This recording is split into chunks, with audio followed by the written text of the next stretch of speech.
По данным Минздрава, в Абхазии более 870 детей с инвалидностью. Многим из них необходимо оперативное вмешательство. Со стороны государства принимаются различные меры для поддержания их семей. Однако много вопросов, касающихся оказания медицинской помощи, остаются открытыми. Теперь один из таких вопросов решен. Республиканской детской больнице передан операционный ортопедический стол. В рамках деятельности Фонда помощи детям Ашана в нашу страну периодически приезжают ведущие ортопеды-травматологи из России и Армении, которые на базе Республиканской детской больницы совместно с местными хирургами проводят операции пациентам с нарушениями функции опорно-двигательного аппарата. Однако из-за отсутствия профессионального операционного ортопедического стола проводить высокотехнологичные операции было невозможно. И для проведения таких операций наших маленьких граждан вынуждены были отправлять за пределы страны. Хотя местные специалисты могли бы проводить аналогичные операции и на территории нашей республики.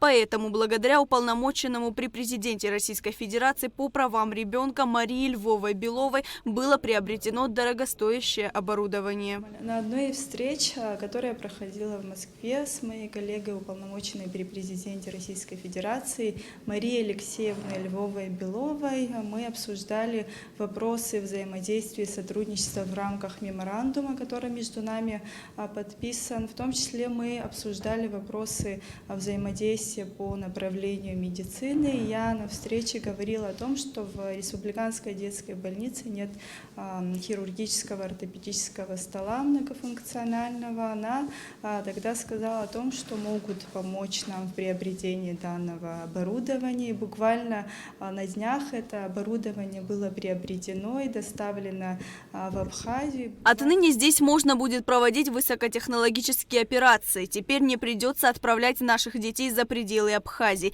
Несмотря на то, что ортопедический стол был доставлен несколько дней назад, травматолог-ортопед Республиканской детской больницы Георгий Марохия уже успел провести одну операцию, буквально перед нашим приходом.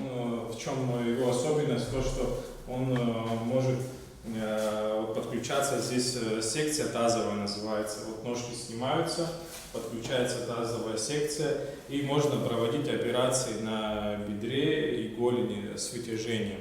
Вот можно вот конструкцию посмотреть, все. Также здесь он еще рентген контрастный, здесь можно подставлять кассеты, то есть на старом столе такого невозможно было. Вот, и делать рентген прямо в операционной, и все части абсолютно рентгеноконтрастные. Плюс еще в том, что если будут какие-то доктора приезжать, допустим, с Еревана доктор приезжал к нам, у нас не было возможности ему условия создать. Сейчас даже не стыдно пригласить в операционную, он может здесь и костные операции проводить и на бедре, и на голени, там, при врожденных вывихах. То есть все условия у нас практически есть.